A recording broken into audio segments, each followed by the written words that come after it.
नाज़रीन, आइला मलिक ने Mubina audio call leak होने पर अपने रद्दियामल में कहा है कि जिस तरह मेरे जाली ऑडियोज रिलीज की गई है उस तरह अगर मरियम नवाज की असर आ गई तो क्या होगा। उन्होंने समाजी रब्ता की वेबसाइट पर इमरान खान के साथ लीक होने वाली ऑडियो कॉल कमल बा नून लीग पर डालते हुए कहा है कि माजी में मुस्लिम लीग नून की तरफ से मेरी बहन समीरा मलिक पर भी घटिया और बोंड इल्जाम लगाए गए।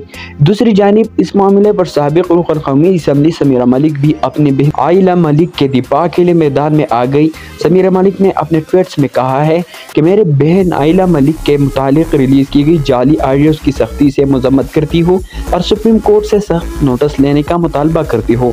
उन्होंने कहा है कि जाली ऑडियो और वीडियो का ये धंधा अब बंद हो जाना चाहिए, नहीं तो इज्जत किसी की नहीं बचेगी। उन्होंने कहा है कि हकीकत तो ये है अवाम इस हुकूमत से तंग आ चुके हैं, जिसकी वजह से हुकूमत ने अवाम की तवज्जो हटाने के लिए वीडियोस का मखरूह धंधा शुरू कर दिया है। नाज़रीन, इसके बारे में आप लोगों का क्या ख्याल है? अपना इजहार राय कमेंट में ज़रूर कीजिएगा। बहुत बहुत शुक्रिया।